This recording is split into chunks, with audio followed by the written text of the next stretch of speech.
Because what if I told you one team clapped Liverpool's cheeks in the first leg of the Champions League semi-finals, only for it to backfire? Everything started on the 1st of May, 2019, where Barcelona would face Liverpool in the first leg of the Champions League semi-finals. And with both teams having stacked teams, every neutral fan was looking forward to one of the craziest games of the year. But all of that would quickly come to an end, because just after 26 minutes, the rat Luis Suarez, who used to play for Liverpool, scored. And not only that, this dude celebrated like he had zero respect for the Reds. In towards Suarez! First Champions League goal of the season for Luis Suarez. And what a team to choose to score it against. Now, even if Liverpool were playing half decent, they couldn't hit the target even if their life depended on it. So the little genius said, enough messing about, and did what no one expected. Change the balance of things in a hurry. It falls here for Suarez. Oh, he's hit the woodwork. Lionel Messi scores his 599th goal for Barcelona. Messi hits one. Oh, what a goal! And one thing was clear. There is no way Liverpool is going to make a comeback from this. Yeah, I mean, the tie really is over, isn't it? You say an early goal at Anfield, an absolutely buzzing Anfield, and who knows. But you can change the result in the return at Anfield. It'll take something superhuman, of course. Oh yes, we will play again. That was the plan. So yeah, that's of course, and then we will see. But it's of course, we made our life not easier with that result. But still, our people will be there, but we don't have to think about that game now. In 3 days, we play against Newcastle, and that's much more important. There was no way I thought Liverpool would be able to do anything against Barcelona. And during the second leg, with a fully packed Anfield, Liverpool players had no choice but to give it their all on the field. And just 7 minutes into the game, momentum would switch. Henderson, still Henderson! Saved by the goalkeeper, and in by Divock Origi! Alright, now scoring one goal would change nothing. Regardless though, Liverpool wasn't going to give up on themselves or their fans, so they kept fighting until the 54th minute, when they would make history in under 2 minutes. Now then, Mane's in the middle, there's not much else to aim for. Now the Reds, it's in! It's Gini Wijnaldum for Liverpool! And just 2 minutes later... Shaqiri, Wijnaldum! Oh my goodness gracious me! The unthinkable! The unbelievable! Liverpool are level from 3 down against Barcelona! Another goal? The Reds really made a comeback in under 60 minutes to tie the game, even though everyone counted them out. And now, with all the momentum on their side, they had a chance to win the whole game. And in the 79th minute, Trent Alexander-Arnold made one of the highest IQ plays in football history. The raw emotion of what's going on in this Corner taken quickly, Origi! Unbelievable! It's possible. Don't ever tell them that it can't be done. Game over. And because of everyone calling the tie over, it made the victory all the more sweet. I'm really thankful that I mean it. I'm really thankful that I can be part of something like that, because it's so special. It's so special. It's just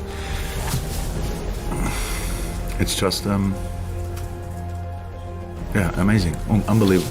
As crazy as that was, though, first, a celebration that went too far. Richarlison is there! Richarlison scores! Not one but two Spurs players, I think, offside.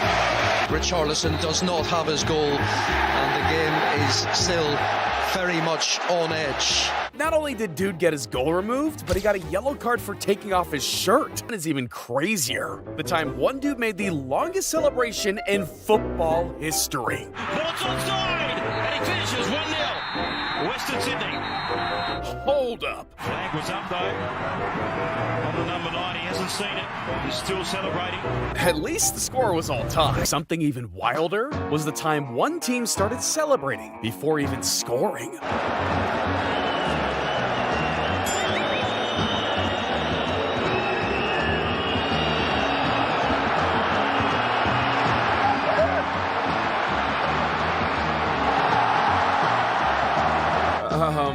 How are you gonna celebrate while the other team is trying to score on you?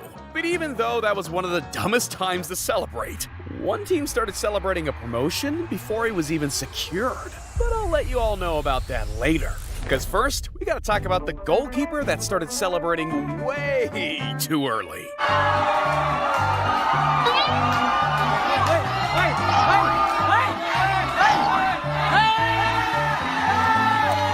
Man, there ain't no way he's gonna celebrate ever again. And neither is this next one. Because in one of the biggest games of the season, Liverpool was doing what everyone was expecting against Tottenham, beating the living shit out of them. Arnold, no one's marking Jones. The perfect start for Liverpool. For Gakpo. Diaz! It's happening again to Tottenham. Liverpool appearance. The Egyptian makes it look easy. Liverpool 3. Tottenham 0. Harry Kane cannot believe it. And heading into the halftime, they were already up 3-1. So, just like everyone else, I thought this was over. But eventually, Tottenham started gaining some momentum. And in the 77th minute, Son Heung-min would get the Spurs one back. Son is onside here, in behind Van Dijk, and it's 3-2. Son tries to rouse the Tottenham fans. Buckle up, because we're in for a big final 15 minutes here now. And in the 92nd minute, Liverpool fans could sense that Tottenham were getting closer to a comeback, until one player started celebrating way too early. Son's in swinger, Richarlison! Tottenham have done it! From 3-0 down! It's one of the great Premier League comebacks! And what a time! Yeah, this dude was hushing fans, emoting, you name it, he did it. And that would ultimately create one of the most viral moments of the season, because just a few seconds later, Liverpool did this. It's not over yet! Jota! 4-3! Diogo Jota and Richarlison's heroics have been erased! But celebrating a goal and getting your cheeks clapped is one thing. Sometimes players celebrate so much, karma has to hit them back.